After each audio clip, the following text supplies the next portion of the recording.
एक ओंकार सतनाम करता पुरख निरपौ निर्वैर अकाल मूरत अजूनी सैभंग गुरप्रसाद जप आद सच जुगाद सच है भी सच नानक होसी भी सच। वाहिगुरू जी का खालसा वाहिगुरू जी की फतेह। Dear students, in this video I am going to cover question number 39 of retirement chapter. So TS Garewal 2020 edition 39 question of retirement chapter. So 39 question I am going to do right now. 39 question में आपको question में सबसे पहले old ratio दे रखी है। Old ratio question में दे रखी है 3:2:1। एक्स वाई और जेड की ओल्ड रेशो 3:2:1 दे रखी है। आपने यहाँ पे ओल्ड रेशो लिख दी। क्वेश्चन के अकॉर्डिंगली जेड रिटायर कर गया। सो ये रिटायर करा, कोई न्यू रेशो नहीं दे रखी है। अगर कोई न्यू रेशो ना दे रखी हो, ये रिटायर कर गया ना, बस आपने क्या करना है, एक्स और वाई की गेनिंग रेशो और न्यू रेशो 3:2 ही बन जाएगी। आपको क्वेश्चन में कोई नई रेशो नहीं दी है तो जेड रिटायर कर गया, गेनिंग रेशो और नई वाली रेशो हमारे पास ये 3:2 ही बन जाएगी। 1 उड़ गया, 3:2 रह गया, तो ये गेनिंग रेशो और हमारी न्यू रेशो भी यही हो जाएगी। तो क्वेश्चन में आपको बोला हुआ है पहले तो आपको कैपिटल पहले रिवैल्यूएशन अकाउंट बनाएंगे, फिर पार्टनर कैपिटल अकाउंट बनाएंगे कि फिर बैलेंस शीट। पहले मैं वर्किंग नोट बना देता हूँ। क्वेश्चन में आपको बोला हुआ है गुडविल की वैल्यू। गुडविल पूरी फर्म की दे रखी है, गुडविल पूरी फर्म की दे रखी है हमारे पास। क्वेश्चन में पूरी फर्म की गुडविल दे रखी है 34,800। इसमें से हमने बंदा कौन रिटायर करा, जेड की गुडविल निकाली। जेड की गुडविल निकाली, जेड का हिस्सा कितना है 34,800 में से जेड का हिस्सा 1 डिवाइडेड बाय इन सभी का टोटल क्या है 6। तो इसको सॉल्व करके आया मेरे पास 6 5 30, 6 8 48, 5800 आ गई जेड की गुडविल। तो अब आपको पता है कि ये गुडविल को बांटना कैसे है। हमेशा गेनिंग पार्टनर्स में बांटते हैं। जेड के रिटायर करने की वजह से गेन किसने करा, एक्स ने और वाई ने। ये वर्किंग नोट गुडविल की एंट्री का बना रहा हूँ। जेड के रिटायर करने की वजह से एक्स और वाई ने गेन करा। अब उनका हिस्सा बढ़ा ना, तो इसलिए उन्होंने जेड का हिस्सा किसको मिल जाएगा, एक्स और वाई को। तो गुडविल की एंट्री में गेनिंग पार्टनर्स डेबिट हो जाते हैं और सेक्रीफाइस अपना हिस्सा त्याग किसने करा है, जेड ने। तो सेक्रीफाइसिंग पार्टनर क्रेडिट हो गया। यहाँ पे हमने 5800 लिख दिया और इसको बांट किस रेशो में दिया, गेनिंग रेशो में। गेनिंग रेशो क्या है 3:2।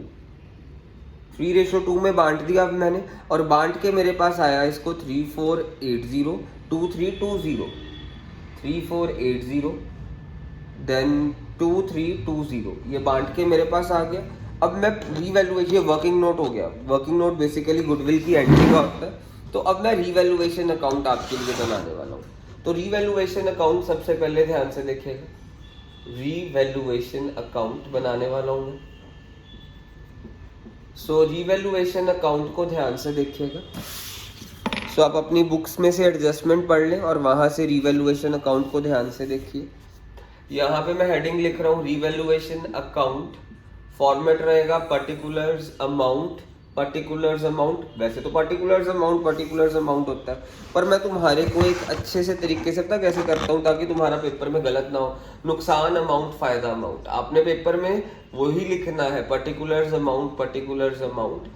पर मैं आपके लिए यहाँ पे लिख रहा हूँ नुकसान अमाउंट, फायदा अमाउंट। नुकसान अमाउंट देन फायदा फिर अमाउंट। यहाँ पे मैंने रीवैल्यूएशन अकाउंट बनाने लगा।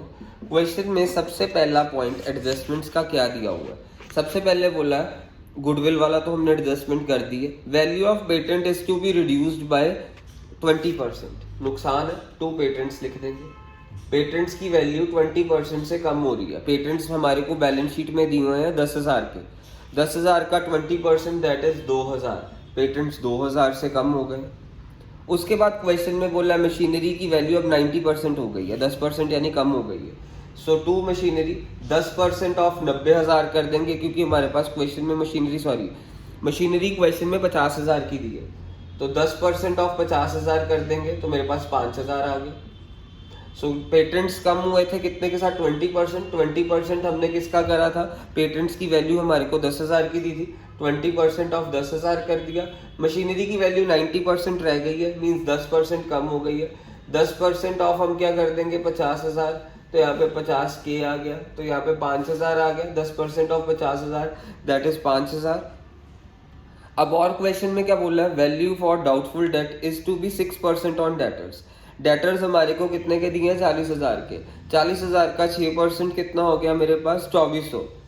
2400 40,000 का 6% साढ़े यानी कितना प्रोविजन होना कितना चाहिए वो कहते ये वाला पॉइंट बच्चे ज़्यादातर गलत करते हैं। प्रोविजन ऑन डेटर्स उन्होंने क्या बनाओ क्वेश्चन ਦੇ ਵਿੱਚ 6% ऑन डेटर्स।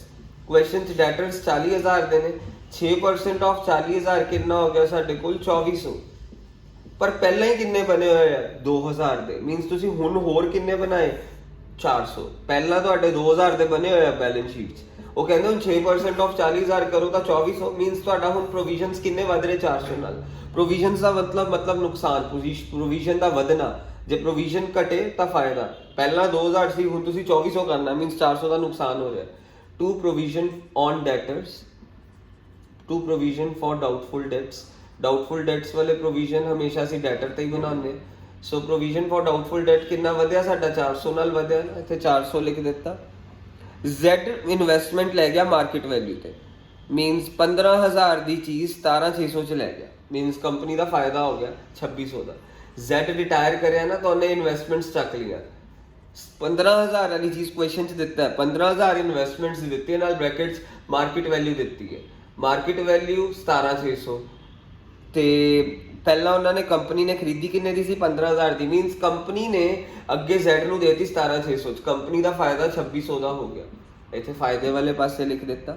ਤੁਹਾਨੂੰ ਬੈਲੈਂਸ ਸ਼ੀਟ 'ਚ ਐਸੈਟ ਸਾਈਡ ਦੇਖੋ, ਇਨਵੈਸਟਮੈਂਟ ਦਿੱਤੀ ਹੈ 15,000 ਦੀ ਐਂਡ ਨਾਲ ਲਿਖਿਆ ਮਾਰਕੀਟ ਵੈਲਿਊ 17,600, ਯਾਨੀ ਕੰਪਨੀ ਨੇ 15,000 ਦੀ ਲਈ ਸੀਗੀ ਪਰ ਅੱਜ ਉਹਦੀ ਮਾਰਕੀਟ ਵੈਲਿਊ 17,600 ਹੋ ਗਈ ਹੈ ਐਂਡ Z ਉਹਨੂੰ 17,600 ਚ ਹੀ ਲੈ ਗਿਆ ਤੇ ਯਾਨੀ ਕੰਪਨੀ ਦਾ 2600 ਦਾ ਫਾਇਦਾ ਹੋ ਗਿਆ। ਉਸ ਤੋਂ ਬਾਅਦ liability for 4,000 included in creditors is not to be paid. ਅਸੀਂ ਕ੍ਰੈਡੀਟਰਸ ਨੂੰ 4,000 ਰੁਪਏ ਨਹੀਂ ਦੇਣਾ, ਮੀਨਸ ਸਾਡਾ ਫਾਇਦਾ ਹੋ ਗਿਆ। ਬਾਈ ਕ੍ਰੈਡੀਟਰਸ ਲਿਖ ਦਿੱਤਾ ਅਸੀਂ ਇੱਥੇ, ਬਾਈ ਕ੍ਰੈਡੀਟਰਸ 4,000 ਦਾ ਸਾਡਾ ਫਾਇਦਾ ਹੋ ਗਿਆ। ਹੁਣ ਦੇਖਦੇ ਹਾਂ ਸਾਡੀ ਬੈਲੈਂਸਿੰਗ ਫਿਗਰ ਕਿਸ ਤਰਫ ਆ ਰਹੀ ਹੈ।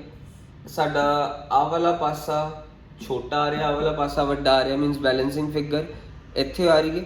ਮੀਨਸ ਆਹ ਵਾਲਾ ਪਾਸਾ 5,000 ਨਹੀਂ, ਆਹ ਵਾਲਾ ਪਾਸਾ ਵੱਡਾ ਆ ਰਿਹਾ, ਆਹ ਵਾਲਾ ਪਾਸਾ ਵੱਡਾ ਆ ਰਿਹਾ, ਮੀਨਸ ਅਸੀਂ ਕੀ ਲਿਖਾਂਗੇ 7,400 ਦੋਨੋਂ ਪਾਸੇ ਲਿਖ ਦਾਂਗੇ 7,400। ਆਹ ਪਾਸਾ ਛੋਟਾ ਹੈ, 7,400 ਚੋਂ 4,000 ਤੇ 2600 ਮਾਈਨਸ ਕਰਿਆ, ਸਾਡੇ ਕੋਲ ਰੀਵੈਲੂਏਸ਼ਨ ਲਾਸ ਆ ਜਾਏਗਾ। ਰੀਵੈਲੂਏਸ਼ਨ ਲਾਸ ਆਏਗਾ 7,400 ਮਾਈਨਸ 6,600 ਕਰਾਂਗੇ, ਸਾਡੇ ਕੋਲ ਰੀਵੈਲੂਏਸ਼ਨ ਲਾਸ ਆ ਰਿਹਾ।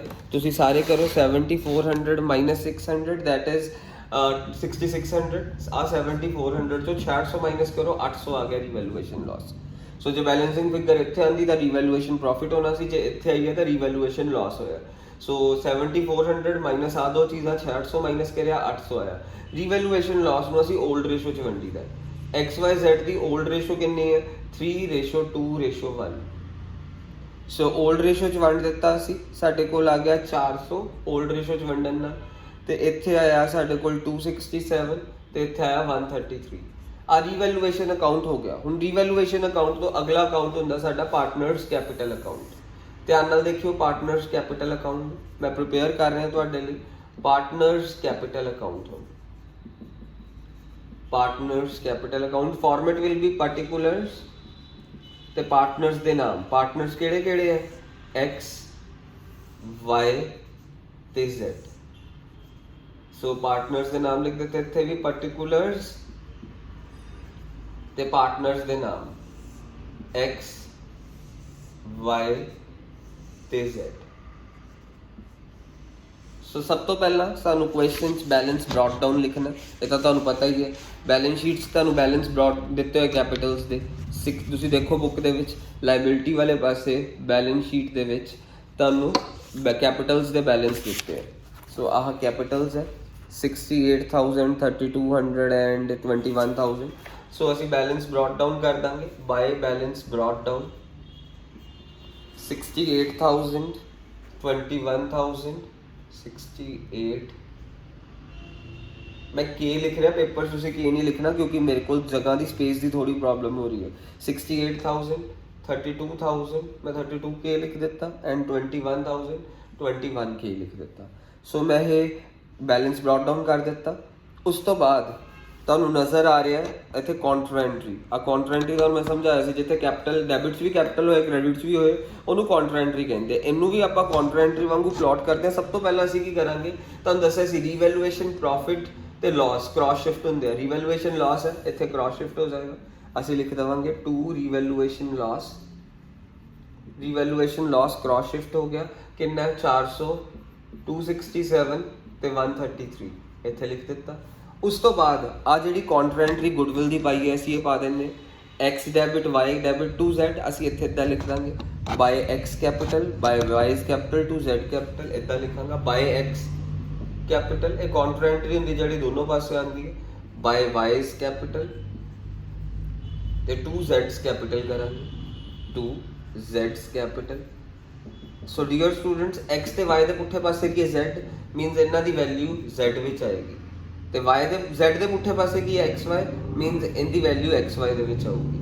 ਸੋ xy ਵਾਲੀ ਵੈਲਿਊ ਹੈ ਇੱਥੇ 3480 ਐਂਡ ਦੂਜੀ ਇੱਧਰੋਂ ਦੀ 2320 ਉੱਥੋਂ ਦੀ ਐਂਟਰੀ ਪੋਸਟ ਕਰ ਦਿੱਤੀ। ਤੇ z ਦੇ ਪੁੱਠੇ ਪਾਸੇ ਕੀ ਹੈ ਦੇਖੋ x ਤੇ y। ਸੋ ਅਸੀਂ ਇੱਥੇ ਪਾ ਦਾਂਗੇ 3480 ਦੈਨ 2320। ਸੋ ਅਸੀਂ ਐਂਟਰੀ ਪਾ ਦਿੱਤੀ ਜਿਹਨੂੰ ਅਸੀਂ ਕਾਉਂਟਰ ਐਂਟਰੀ ਦਾ ਨਾਮ ਦਿੱਤਾ। ਹੁਣ ਬੈਲੈਂਸ ਸ਼ੀਟ 'ਚੋਂ ਅਸੀਂ ਕਿਹੜੀਆਂ ਚੀਜ਼ਾਂ ਸੁੱਟੀ ਦੀਆਂ 올ਡ ਰੇਸ਼ੋ 'ਚ, investment fluctuation reserve, general reserve, workman compensation reserves, ਇਹ ਸਾਰੀਆਂ ਚੀਜ਼ਾਂ ਅਸੀਂ ਸੁੱਟੀ ਦੀਆਂ। ਸੋ ਅੱਛਾ ਹੁਣ ਮੇਰੀ ਗੱਲ ਧਿਆਨ ਨਾਲ ਦੇਖਣਾ, ਤੁਹਾਡੇ ਕੋਲ ਕੁਐਸਚਨ ਦੇ ਵਿੱਚ ਬੈਲੈਂਸ ਸ਼ੀਟ 'ਚ ਵਰਕਮੈਨ ਕੰਪਨਸੇਸ਼ਨ ਰਿਜ਼ਰਵ ਕਿੰਨਾ ਦਿੱਤਾ।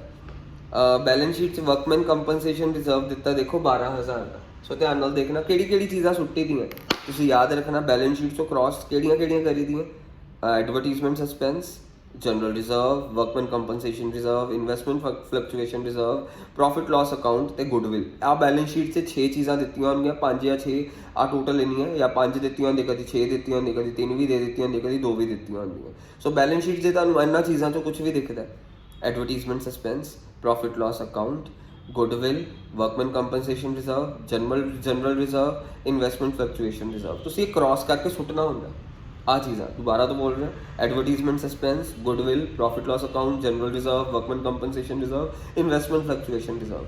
ਬੈਲੈਂਸ ਸ਼ੀਟ 'ਤੇ ਤੁਹਾਨੂੰ ਇਹ ਨਜ਼ਰ ਆ ਜਾਣ ਤਾਂ ਤੁਸੀਂ 올ਡ ਰੇਸ਼ੋ 'ਚ ਸੁੱਟਣਾ ਹੁੰਦਾ ਇਹਨਾਂ ਨੂੰ। ਸੋ ਇਹ ਚੀਜ਼ ਨੂੰ ਆਪਣੇ ਦਿਮਾਗ 'ਚ ਬੰਨ੍ਹ ਲਓ। ਸੋ ਹੁਣ ਤੁਹਾਨੂੰ ਕੁਐਸਚਨ ਦੇ ਵਿੱਚ ਸਭ ਤੋਂ ਪਹਿਲਾਂ ਨਜ਼ਰ ਆ ਰਿਹਾ ਦੂਜੇ ਨੰਬਰ ਤੇ ਵਰਕਮੈਨ compensation reserve. Workman compensation reserve ਆ ਨਜ਼ਰ ਆ ਰਿਹਾ। ਆ ਸੈਕਿੰਡ ਨੰਬਰ ਤੇ ਤੁਸੀਂ ਦੇਖਣਾ, ਆਪਣੀ ਬੁੱਕ ਖੋਲਣਾ, ਵਰਕਮੈਨ ਕੰਪਨਸੇਸ਼ਨ ਰਿਜ਼ਰਵ 12,000। ਬੱਚਿਆਂ ਨੇ ਗਲਤੀ ਪਤਾ ਕੀ ਕਰਨੀ ਹੈ, ਵਰਕਮੈਨ ਕੰਪਨਸੇਸ਼ਨ ਰਿਜ਼ਰਵ ਇੱਥੇ ਹੈ ਨਾ, ਜਿੱਦਾਂ ਬੈਲੈਂਸ ਸ਼ੀਟ ਦੀ ਲਾਇਬਿਲਿਟੀ ਸਾਈਡ, ਬੈਲੈਂਸ ਸ਼ੀਟ ਦੀ ਲਾਇਬਿਲਿਟੀ ਸਾਈਡ ਇੱਧਰ ਹੈ, ਇੱਧਰ ਸ਼ਿਫਟ ਤਾਂ ਕਰ ਦੇਣਾ, ਉਹ ਸਹੀ ਹੈ। WCR ਇੱਥੇ ਸੀਗਾ ਇਸ ਤਰਫ, ਅਸੀਂ ਇਸ ਤਰਫ ਤੋਂ ਇਸ ਤਰਫ ਕ੍ਰਾਸ ਸ਼ਿਫਟ ਕੀਤਾ। ਜਿੱਦਾਂ ਰੀਵੈਲੂਏਸ਼ਨ ਲਾਸ ਇੱਧਰ ਗਿਆ, ਜੇ ਪ੍ਰੋਫਿਟ ਹੁੰਦਾ ਤਾਂ ਇੱਧਰ ਜਾਂਦਾ। ਇੱਦਾਂ ਹੀ ਵਰਕਮੈਨ ਕੰਪਨਸੇਸ਼ਨ ਰਿਜ਼ਰਵ ਇਸ ਪਾਸੇ ਪਿਆ, ਲੈਫਟ ਸਾਈਡ ਪਿਆ ਬੈਲੈਂਸ ਸ਼ੀਟ ਦੇ, ਤੇ ਅਸੀਂ ਕੈਪੀਟਲ ਅਕਾਊਂਟ ਦੇ ਰਾਈਟ ਸਾਈਡ ਸੁੱਟਿਆ। ਆ ਚੀਜ਼ ਲੈਫਟ ਸਾਈਡ ਤੇ, ਅਸੀਂ ਇਹਨੂੰ ਰਾਈਟ ਸਾਈਡ 'ਚ ਸੁੱਟਿਆ। ਬੱਚੇ 12,000 ਦਾ 12,000 ਸੁੱਟ ਦਿੰਦੇ, ਉਹ ਗਲਤੀ ਕਰ ਦਿੰਦੇ ਬੱਚੇ। ਯਾਦ ਰੱਖਣਾ, ਬੱਚੇ ਕੀ ਕਰਦੇ ਆ, 12,000 ਦਾ 12,000 ਸੁੱਟ ਦਿੰਦੇ, ਉਹ ਗਲਤ ਹੋ ਜਾਂਦਾ। 12,000 ਦਾ ਮੇਰੇ ਬੱਚੋ 12,000 ਅਸੀਂ ਨਹੀਂ ਸੁੱਟਣਾ। ਉਹਦੇ 'ਚੋਂ ਦੇਖੋ ਸੱਟਾਂ ਕਿੰਨੀਆਂ ਲੱਗੀਆਂ, 750 ਦੀ। 12,000 ਦਾ ਵਰਕਮੈਨ ਕੰਪਨਸੇਸ਼ਨ ਰਿਜ਼ਰਵ ਤੁਹਾਨੂੰ ਦਿੱਤਾ, ਉਹਦੇ ਵਿੱਚੋਂ ਦੀ 750 ਦੀ ਸੱਟ ਲੱਗੀ ਹੈ। ਮੀਨਸ ਇੰਨਾ ਤੁਸੀਂ ਵਰਕਰਸ ਦੀ ਸੱਟਾਂ ਲਈ ਪੈਸਾ ਸਾਈਡ ਤੇ ਰੱਖਿਆ, ਉਹਦੇ 'ਚੋਂ ਵਰਕਰਸ ਨੂੰ ਚੋਟ ਲੱਗੀ 750 ਦੀ, ਤਾਂ ਮੀਨਸ ਤੁਹਾਡੇ ਕੋਲ ਕਿੰਨਾ ਪੈਸਾ ਰਹਿ ਗਿਆ, 11,250। 11,250 ਬਚਿਆ, ਉਹ ਪਾਰਟਨਰਸ 'ਚ ਵੰਡ ਦਿੱਤਾ ਜਾਏਗਾ, ਉਹ ਵੀ 올ਡ ਰੇਸ਼ੋ 'ਚ 3:1 'ਚ। ਯਾਦ ਰੱਖਣਾ, ਵਰਕਮੈਨ ਕੰਪਨਸੇਸ਼ਨ ਰਿਜ਼ਰਵ ਬੈਲੈਂਸ ਸ਼ੀਟ 'ਚ 12,000 ਦਾ ਦਿੱਤਾ, ਸੱਟ ਲੱਗੀ ਹੈ 750 ਦੀ, ਬਚ ਕਿੰਨਾ ਗਿਆ 11,250, ਉਹ ਵੰਡਾਂਗੇ। ਜੇ ਤੁਹਾਡੀ ਸੱਟ ਕੋਈ ਵੀ ਨਾ ਲੱਗੀ ਹੁੰਦੀ, 750 ਦੀ ਕੋਈ ਸੱਟ ਨਾ ਲੱਗੀ ਹੁੰਦੀ, ਫਿਰ 12 ਦਾ 12,000 ਹੀ 3:1 'ਚ ਵੰਡ ਦੇਣਾ ਸੀ। ਪਰ 12,000 ਅਸੀਂ ਸਾਈਡ ਤੇ ਰੱਖਿਆ ਸੀ ਵਰਕਰਸ ਦੇ ਔਖੇ, ਜਿਹੜੇ ਇੰਪਲੋਈਜ਼ ਦੇ ਔਖੇ ਸਮੇਂ ਦੇ ਲਈ, ਪਰ 750 ਦਾ ਹੀ ਔਖਾ ਸਮਾਂ ਆਇਆ। ਪੈਸਾ ਕਿੰਨਾ ਬਚ ਗਿਆ, 11,250, ਪਾਰਟਨਰਸ 'ਚ 올ਡ ਰੇਸ਼ੋ 'ਚ ਵੰਡ ਦਿੱਤਾ ਜਾਏਗਾ। ਸੋ ਸਾਡੇ ਕੋਲ ਇਹਨੂੰ 올ਡ ਰੇਸ਼ੋ 'ਚ ਵੰਡਿਆ ਤਾਂ ਸਾਡੇ ਕੋਲ ਆਇਆ 11,250 ਨੂੰ, ਸਾਡੇ ਕੋਲ ਆਇਆ 5,625। 3:1 'ਚ ਵੰਡਿਆ ਸੀ ਇਹਨੂੰ, 5,625 ਆਇਆ।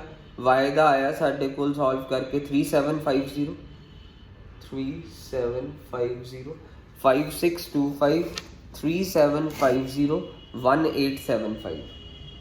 ਮੈਂ ਇੱਥੇ ਵੰਡ ਦਿੱਤਾ, 1875। ਸੋ 올ਡ ਰੇਸ਼ੋ ਚ ਵੰਡ ਕੇ ਆ ਗਿਆ ਵਰਕਮੈਨ ਕੰਪਨਸੇਸ਼ਨ ਰਿਜ਼ਰਵ। ਤੁਹਾਨੂੰ ਇਨਵੈਸਟਮੈਂਟ ਫਲਕਚੁਏਸ਼ਨ ਰਿਜ਼ਰਵ ਵੀ ਨਜ਼ਰ ਆ ਰਿਹਾ ਇੱਥੇ ਹੈ, ਲੈਫਟ ਸਾਈਡ ਹੈ ਬੈਲੈਂਸ ਸ਼ੀਟ ਦੇ, ਇਹ ਰਾਈਟ ਸਾਈਡ ਕੈਪੀਟਲ ਅਕਾਊਂਟ 'ਚ ਚਲੇ ਜਾਏਗਾ। ਬਾय IFR investment fluctuation reserve old ratio 'ਚ ਹੀ ਵੰਡਾਂਗੇ 6000 ਨੂੰ 3:1 'ਚ, 3000 2000 1000। ਉਸ ਤੋਂ ਬਾਅਦ ਮੇਰੇ ਬੱਚਿਓ ਧਿਆਨ ਨਾਲ ਦੇਖਿਓ, ਹੋਰ ਤੁਹਾਨੂੰ ਬੈਲੈਂਸ ਸ਼ੀਟ ਦੇ ਲੈਫਟ ਸਾਈਡ ਤੇ ਗੁੱਡਵਿਲ ਨਜ਼ਰ ਆ ਰਿਹਾ, ਦੇਖੋ ਗੁੱਡਵਿਲ ਲੈਫਟ ਸਾਈਡ ਤੇ, ਰਾਈਟ ਸਾਈਡ ਤੇ ਸੌਰੀ, ਬੈਲੈਂਸ ਸ਼ੀਟ ਦੇ ਐਸੈਟ ਸਾਈਡ ਦੇ ਵਿੱਚ ਰਾਈਟ ਸਾਈਡ ਦੇ ਵਿੱਚ ਕੀ ਆ ਰਿਹਾ ਨਜ਼ਰ ਤੁਹਾਨੂੰ, ਗੁੱਡਵਿਲ ਤੇ advertisement suspense, advertisement expenditure right side ਤੇ ਪਿਆ ਬੈਲੈਂਸ ਸ਼ੀਟ ਦੇ ਰਾਈਟ ਸਾਈਡ। ਇਹ ਕਿੱਥੇ ਚੱਲ ਜਾਏਗਾ, ਪਾਰਟਨਰ ਕੈਪੀਟਲ ਅਕਾਊਂਟ ਦੇ ਲੈਫਟ ਸਾਈਡ ਤੇ। ਸੋ ਬੈਲੈਂਸ ਸ਼ੀਟ ਦੇ ਰਾਈਟ ਸਾਈਡ ਤੇ ਪਈਆਂ ਚੀਜ਼ ਗੁੱਡਵਿਲ ਤੇ advertisement expenditure, partner capital account ਦੇ ਲੈਫਟ ਸਾਈਡ ਚਲੇ ਗਿਆ। ਤੁਹਾਨੂੰ ਮੈਂ ਫਿਰ ਦੱਸਣਾ ਕਿਹੜੀਆਂ ਚੀਜ਼ਾਂ ਅਸੀਂ ਕ੍ਰਾਸ ਸ਼ਿਫਟ ਕਰੀ ਦੀਆਂ ਬੈਲੈਂਸ ਸ਼ੀਟ ਚੋਂ, goodwill, advertisement expenditure, workman compensation reserve, investment fluctuation reserve, general reserve and profit loss account. So ਸਾਡੇ ਕੋਲ ਗੁੱਡਵਿਲ ਬੈਲੈਂਸ ਸ਼ੀਟ 'ਚ ਪਈ ਹੈ ਜਿਹੜੀ, ਉਹਨੂੰ ਅਸੀਂ 올ਡ ਰੇਸ਼ੋ 'ਚ ਹੀ ਸੁੱਟਾਂਗੇ। ਸੋ ਗੁੱਡਵਿਲ ਬੈਲੈਂਸ ਸ਼ੀਟ 'ਚ 6000 ਦੀ ਪਈ ਹੈ, ਸੋ ਅਸੀਂ ਇਹਨੂੰ 3:1 'ਚ ਹੀ ਵੰਡਾਂਗੇ 올ਡ ਰੇਸ਼ੋ 'ਚ, 3000 2000 ਤੇ 1000 ਇਹਨੂੰ ਵੰਡ ਕੇ ਇੱਥੇ ਲਿਖ ਦਿੱਤਾ। ਐਡਵਰਟਾਈਜ਼ਮੈਂਟ ਐਕਸਪੈਂਡੀਚਰ ਵੀ ਪਿਆ, ਅਸੀਂ ਉਹ ਵੀ ਇੱਥੇ ਸੁੱਟਾਂਗੇ, ਟੂ ਐਡਵਰਟਾਈਜ਼ਮੈਂਟ ਐਕਸਪੈਂਡੀਚਰ ਉਹ ਵੀ ਅਸੀਂ 올ਡ ਰੇਸ਼ੋ 'ਚ ਹੀ ਵੰਡਾਂਗੇ। ਐਡਵਰਟਾਈਜ਼ਮੈਂਟ ਐਕਸਪੈਂਡੀਚਰ ਹੈ ਕਿੰਨਾ, ਦੇਖੋ ਕੁਐਸਚਨ 'ਚ 5250 ਦਾ, ਇਹਨੂੰ ਵੰਡਿਆ 올ਡ ਰੇਸ਼ੋ 'ਚ, ਮੇਰੇ ਕੋਲ ਆਇਆ 2625, ਦੈਨ ਮੇਰੇ ਕੋਲ ਆਇਆ 1750, ਦੈਨ ਮੇਰੇ ਕੋਲ ਆਇਆ 875। ਐਡਵਰਟਾਈਜ਼ਮੈਂਟ ਐਕਸਪੈਂਡੀਚਰ ਵੀ ਇੱਥੇ ਸੁੱਟ ਦਿੱਤਾ। ਉਸ ਤੋਂ ਬਾਅਦ ਚ ਮੇਰੇ ਬੱਚੇ ਧਿਆਨ ਨਾਲ ਦੇਖਿਓ, ਹੋਰ ਕੁਝ ਬੈਲੈਂਸ ਸ਼ੀਟ 'ਚ ਸੁੱਟਣ ਵਾਲਾ ਹੈਗਾ, ਹੋਰ ਕੁਝ ਵੀ ਨਹੀਂ ਹੈ ਬੈਲੈਂਸ ਸ਼ੀਟ 'ਚ ਸੁੱਟਣ ਵਾਲਾ।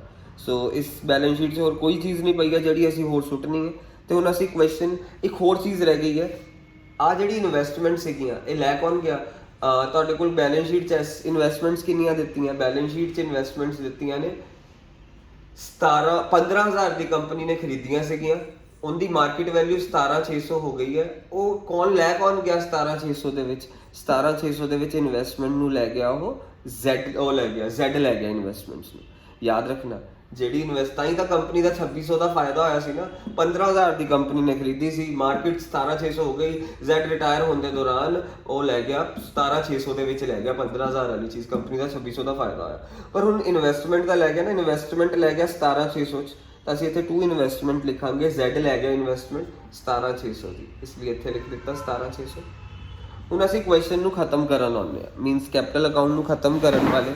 ਸੋ ਅਸੀਂ ਹੁਣ ਟੋਟਲ ਕਰਾਂਗੇ, ਤੇ ਤੁਹਾਨੂੰ ਪਹਿਲਾਂ ਅਸੀਂ ਜਿਹੜਾ ਬੰਦਾ ਰਿਟਾਇਰ ਕਰਿਆ ਨਾ ਉਹਦਾ ਹੀ ਟੋਟਲ ਕਰਕੇ ਉਹਦਾ ਕੰਮ ਖਤਮ ਕਰੀਏ ਪਹਿਲਾਂ, ਬਾਅਦ ਚੋਂ ਦੀ ਬਾਕੀਆਂ ਦਾ ਕੰਮ ਖਤਮ ਕਰਦੇ। ਜਿਹੜਾ ਬੰਦਾ ਰਿਟਾਇਰ ਕਰਦਾ ਪਹਿਲਾਂ ਅਸੀਂ ਉਹਦਾ ਕਰ ਲੈਂਦੇ ਹਾਂ। ਇਸ ਪਾਸੇ ਉਹਦਾ ਟੋਟਲ ਆ ਰਿਹਾ ਰਿਟਾਇਰਿੰਗ ਪਾਰਟਨਰ ਦਾ, ਸਾਡੇ ਕੋਲ ਟੋਟਲ ਆ ਰਿਹਾ ਇਸ ਤਰਫ, ਪਲੱਸ ਕਰੋ ਜਰਾ ਤੁਸੀਂ ਸਾਰੇ, 29,625, ਇਹਨਾਂ ਸਾਰਿਆਂ ਨੂੰ ਪਲੱਸ ਕਰਕੇ 29,625, ਇੱਥੇ ਵੀ ਆਪਾਂ ਸਾਰਿਆਂ ਨੂੰ ਪਲੱਸ ਕਰਿਆ, ਸਾਡੇ ਕੋਲ ਆਇਆ 29,625। ਮੀਨਸ ਇਹਨਾਂ ਨੂੰ ਪਲੱਸ ਕਰਿਆ, ਇਹ ਵਾਲਾ ਪਾਸੇ ਦਾ ਵੱਡਾ ਆ ਰਿਹਾ ਇਹਦੇ ਤੋਂ, ਇਸ ਲਈ ਦੋਨੋਂ ਪਾਸੇ 29,625 ਲਿਖ ਦਿੱਤਾ। ਵੈਸੇ ਜੇ ਕੁਐਸਚਨ 'ਚ ਕੁਛ ਨਾ ਕਿਹਾ ਹੁੰਦਾ, ਜਿਹੜਾ ਬੰਦਾ ਰਿਟਾਇਰ ਕਰਿਆ ਨਾ 29,625 ਆਹ ਮਾਈਨਸ ਆ ਮਾਈਨਸ ਆ ਮਾਈਨਸ ਆ, ਉਹ ਬੈਲੈਂਸਿੰਗ ਫਿਗਰ ਕੀ ਹੋ ਜਾਣੀ ਸੀ 2Z ਲੋਨ। ਪਰ ਉਹਨਾਂ ਨੇ ਕਿਹਾ ਕਿ ਅਸੀਂ ਉਹਨੂੰ ਔਨ ਦਾ ਸਪੋਰਟ ਪੈਸਾ ਦੇਤਾ, ਪਹਿਲਾਂ ਟੂ ਬੈਂਕ ਲਿਖਤਾ, ਅਸੀਂ ਔਨ ਦਾ ਸਪੋਰਟ ਉਹਨੂੰ ਕਿੰਨਾ ਪੈਸਾ ਦੇਤਾ 5067। ਜੇ ਨਾ ਕਿਹਾ ਹੁੰਦਾ ਨਾ ਅਸੀਂ 29,625 ਚੋਂ ਆ ਸਾਰਾ ਕੁਝ ਮਾਈਨਸ ਕਰ ਦੇਣਾ ਸੀਗਾ, ਤੇ ਮਾਈਨਸ ਕਰਨ ਤੋਂ ਬਾਅਦ ਇੱਥੇ 2Z ਲੋਨ ਲਿਖ ਦੇਣਾ ਸੀ। ਪਰ ਉਹ ਕਹਿੰਦੇ ਕਿ ਅਸੀਂ ਹੁਣ ਉਹਨੂੰ ਕੀ ਕਰਿਆ, ਪਹਿਲਾਂ ਉਹਨੂੰ ਪੈਸਾ ਦੇਤਾ ਉਹਦੇ ਰਿਟਾਇਰ ਕਰਨ ਦੌਰਾਨ ਕਿੰਨਾ 5067। ਉਸ ਤੋਂ ਬਾਅਦ ਚ ਦੀ balance 50% of balance last point ਵਿੱਚ ਕਿਹਾ 5067 is to be paid immediately, last point ਦੇ ਵਿੱਚ ਕਿਹਾ 5027 is to be paid immediately, ਤੁਸੀਂ ਐਡਜਸਟਮੈਂਟ ਪੜ੍ਹਨਾ। 50% of balance within 1 year and balance by the draft for 3 months। ਇਸ ਤੋਂ ਬਾਅਦ ਜਿਹੜਾ ਬੈਲੈਂਸ ਰਹਿ ਗਿਆ 29,625 ਚੋਂ ਸਾਰਾ ਮਾਈਨਸ ਕਰਿਆ, ਮੇਰੇ ਕੋਲ ਆ ਗਿਆ 5,000, ਆ 5,000 ਬਚਿਆ।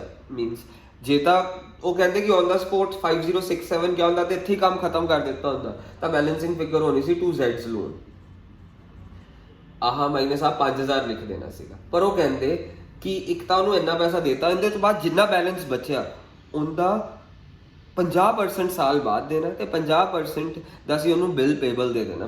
ਬੈਂਕ ਡਰਾਫਟ ਮੀਨਸ ਬਿਲ ਕੱਲਾ ਡਰਾਫਟ ਮੀਨਸ ਬਿਲਸ ਪੇਬਲ 3 ਮਹੀਨਿਆਂ ਦਾ ਬਿਲਸ ਪੇਬਲ ਅਸੀਂ ਯਾਨੀ ਉਹਦੇ ਨਾਲ ਅਸੀਂ ਡੀਲ ਕਰਨਾ ਉਹਦੇ ਨਾਲ। ਸੋ ਕੁਐਸਚਨ ਦੇ ਵਿੱਚ ਕੀ ਹੈ 29625 ਚੋਂ ਅਸੀਂ ਜੇ ਆ ਸਾਰਾ ਮਾਈਨਸ ਕਰਦੇ ਤੇ ਕੁਐਸਚਨ 'ਚ ਹੋਰ ਕੁਛ ਨਾ ਕਿਹਾ ਹੁੰਦਾ ਤਾਂ ਬੈਲੈਂਸਿੰਗ ਫਿਗਰ ਟੂ ਜ਼ੈਡਸ ਲੋਨ ਹੋ ਜਾਣੀ ਸੀ।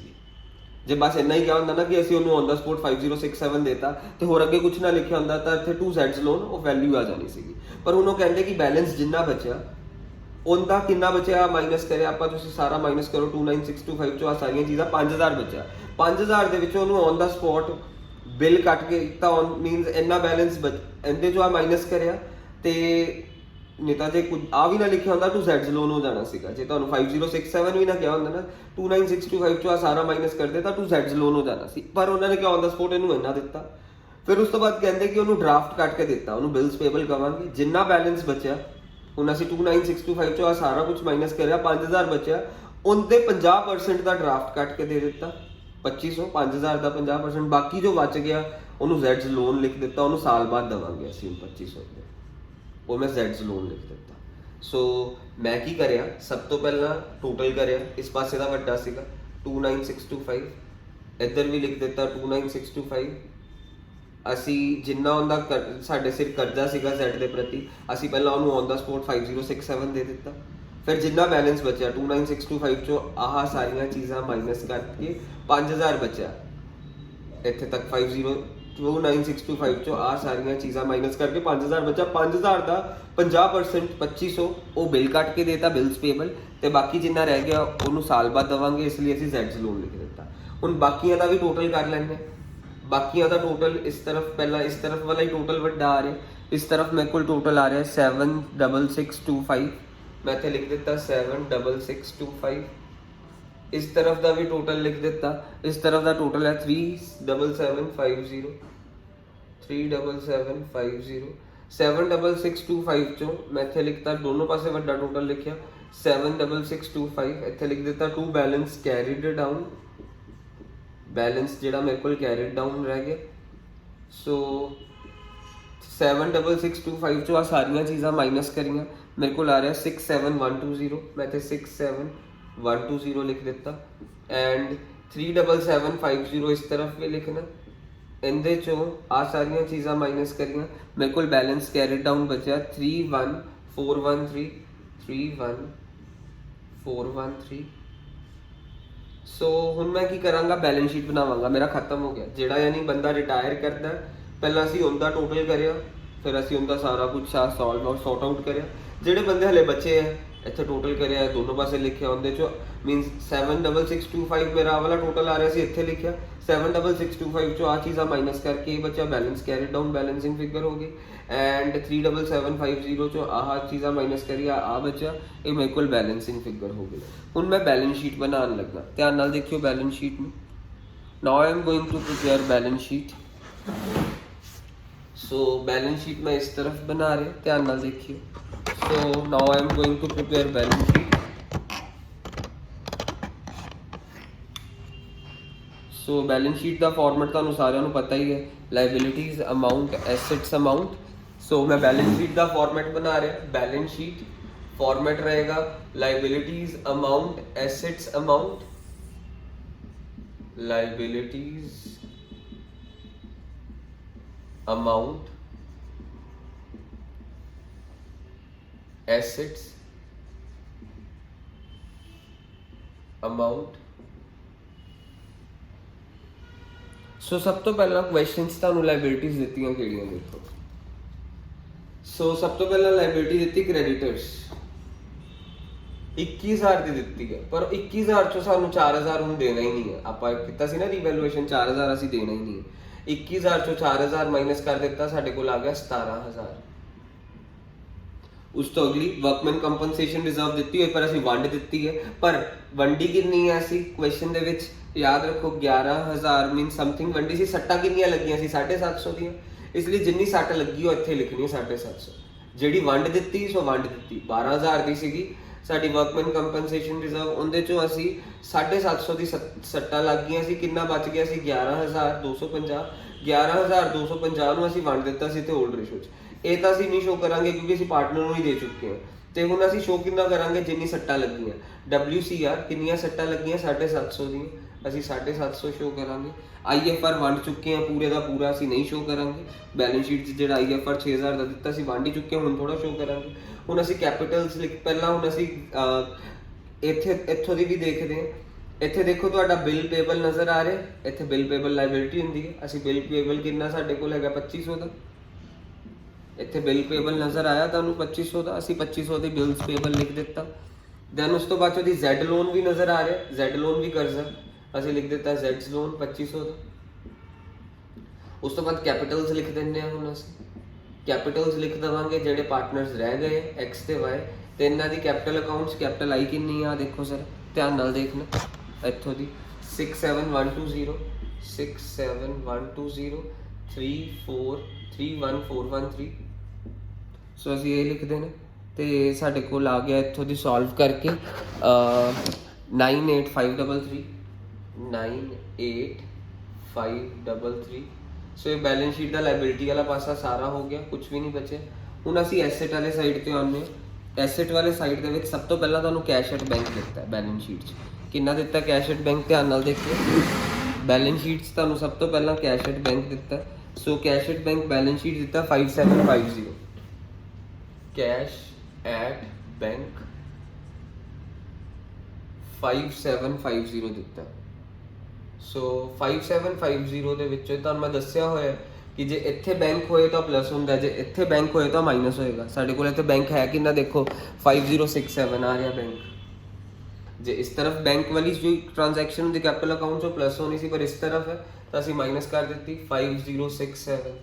ਸੋ ਸਾਡੇ ਕੋਲ ਆਇਆ ਇੱਥੇ ਬੈਂਕ ਦਾ ਵੈਲਿਊ ਆਈ ਹੈ ਸਾਡੇ ਕੋਲ ਹੁਣ ਸੋਲਵ ਕਰਕੇ 683 ਮਾਈਨਸ ਕਰਕੇ। ਸੋ ਇਹਨੂੰ ਮਾਈਨਸ ਕਰਿਆ 683 ਆਇਆ। ਉਸ ਤੋਂ ਬਾਅਦ ਸਟਾਕ ਤੁਹਾਡੇ ਹੈਗੇ ਕੁਐਸਚਨ ਦੇ ਵਿੱਚ 30000 ਦੇ ਨਹੀਂ। ਉਸ ਤੋਂ ਬਾਅਦ ਵੈਸੇ ਕੈਸ਼ ਐਟ ਬੈਂਕ ਤੋਂ ਬਾਅਦ ਡੈਟਰਸ ਦਿੱਤੇ ਹੈ, ਕੈਸ਼ ਐਟ ਬੈਂਕ ਤੋਂ ਬਾਅਦ ਡੈਟਰਸ ਦਿੱਤੇ ਆ ਬੈਲੈਂਸ ਸ਼ੀਟ 'ਚ। ਦੇਖਿਓ ਜ਼ਰਾ ਧਿਆਨ ਨਾਲ, ਡੈਟਰਸ 40000 ਦੇ, ਪਹਿਲਾ ਪ੍ਰੋਵੀਜ਼ਨ 2000 ਦੀ ਸੀ, ਹੁਣ ਕਿੰਨੇ ਦੀ ਹੋ ਗਈ ਹੈ ਪ੍ਰੋਵੀਜ਼ਨ 2400 ਦੀ। ਲੈਸ ਕਰਾਂਗੇ ਪ੍ਰੋਵੀਜ਼ਨ, ਪਹਿਲਾਂ 2000 ਦੀ ਸੀ, ਹੁਣ 2400 ਦੀ ਪ੍ਰੋਵੀਜ਼ਨ ਹੋ ਗਈ ਹੈ। ਸੋ ਅਸੀਂ ਮਾਈਨਸ ਕਰਕੇ ਕਰਿਆ 37600 ਆ ਗਿਆ, ਇੱਥੇ ਲਿਖ ਦਿੱਤਾ। ਫਿਰ ਉਸ ਤੋਂ ਬਾਅਦ ਇਹਦੀ ਸਟਾਕ ਦੇ ਵਿੱਚ ਕੋਈ ਫਰਕ ਨਹੀਂ ਹੈ, 30 ਦਾ 30 ਸੀ ਤਾਂ ਅਸੀਂ ਹੁਣ ਵੀ 30 ਦਾ 30 ਲਿਖਾਂਗੇ, 30000। ਉਸ ਤੋਂ ਬਾਅਦ ਧਿਆਨ ਨਾਲ ਦੇਖਿਓ ਸਟਾਕ ਤੋਂ ਬਾਅਦ ਇਨਵੈਸਟਮੈਂਟਸ ਤਾਂ ਲੈ ਗਿਆ, ਹੁਣ ਅਸੀਂ ਲਿਖਾਂਗੇ ਹੀ ਨਹੀਂ ਇਨਵੈਸਟਮੈਂਟ ਲੈ ਗਿਆ ਉਹ ਬੰਦਾ, ਸਾਡਾ ਜ਼ੈਡ ਪਾਰਟਨਰ ਲੈ ਗਿਆ। ਪੇਟੈਂਟਸ ਦੀ ਵੈਲਿਊ ਘਟੀ ਸੀਗੀ 2000 ਦੇ ਨਾਲ 10000 ਦੇ ਸੀਗੇ। ਲੈਸ ਡੈਪਰੀਸੀਏਸ਼ਨ ਕਿੰਨੇ ਦੀ ਹੈ 2000 ਦੀ, 8000 ਆ ਗਿਆ। ਉਸ ਤੋਂ ਬਾਅਦ ਪੇਟੈਂਟਸ ਤੋਂ ਬਾਅਦ ਧਿਆਨ ਨਾਲ ਦੇਖਿਓ ਮਸ਼ੀਨਰੀ ਦੀ ਵੈਲਿਊ ਵੀ ਘਟੀ ਹੈ 5000 ਦੇ ਨਾਲ। ਲੈਸ ਡੈਪਰੀਸੀਏਸ਼ਨ ਕਰ ਦਵਾਂਗੇ, ਪਹਿਲਾਂ ਸੀਗੀ 50000 ਬੈਲੈਂਸ ਸ਼ੀਟ 'ਚ, ਤੁਸੀਂ ਰੀਵੈਲੂਏਸ਼ਨ ਅਕਾਊਂਟ 'ਚ ਲਿਖਿਆ ਹੀ ਹੈ ਮਸ਼ੀਨਰੀ ਦੀ ਵੈਲਿਊ 5000 ਨਾਲ ਘਟੀ ਹੈ। ਸੋ ਅਸੀਂ ਲੈਸ ਡੈਪਰੀਸੀਏਸ਼ਨ 5000, ਸੋ ਇੱਥੇ 45000 ਲਿਖ ਦਿੱਤਾ। ਉਸ ਤੋਂ ਅਗਲਾ ਪੁਆਇੰਟ ਦੇਖਿਓ ਇਨਵੈਸਟਮੈਂਟਸ ਵੀ ਹੋ ਗਈਆਂ, ਇਨਵੈਸਟਮੈਂਟਸ ਗਈਆਂ, ਮਸ਼ੀਨਰੀ, ਪੇਟੈਂਟਸ, ਗੁੱਡਵਿਲ ਵੀ ਅਸੀਂ ਰਾਈਟ ਆਫ ਕਰ ਚੁੱਕੇ ਹਾਂ ਤੇ ਅਸੀਂ ਐਡਵਰਟਾਈਜ਼ਮੈਂਟ ਐਕਸਪੈਂਡੀਚਰ ਵੀ ਰਾਈਟ ਆਫ ਕਰ ਚੁੱਕੇ ਹਾਂ। ਫਾਈਨਲੀ ਸਾਡਾ ਇਕੁਏਸ਼ਨ ਖਤਮ ਹੋ ਗਿਆ। ਹੁਣ ਅਸੀਂ ਕਰਾਂਗੇ ਬੈਲੈਂਸ ਸ਼ੀਟ ਦਾ ਟੋਟਲ। ਮੇਰੇ ਕੋਲ ਟੋਟਲ ਕਰਕੇ ਆ ਰਿਹਾ ਇਹਦਾ 121283। ਮੈਂ ਇਹਦਾ ਟੋਟਲ ਕਰਿਆ, ਮੇਰੇ ਕੋਲ ਆਇਆ 121283। ਇੱਥੇ ਵੀ ਟੋਟਲ ਕਰਿਆ, ਮੇਰੇ ਕੋਲ ਆਇਆ 121283। ਸੋ ਇਕੁਏਸ਼ਨ ਸਹੀ ਹੈ ਕਿਉਂਕਿ ਆਪਣਾ ਬੈਲੈਂਸ ਸ਼ੀਟ ਦਾ ਟੋਟਲ ਮੈਚ ਕਰ ਗਿਆ, ਦੈਟਸ ਇਟ। ਸੋ ਇਕੁਏਸ਼ਨ ਖਤਮ ਹੋ ਗਿਆ।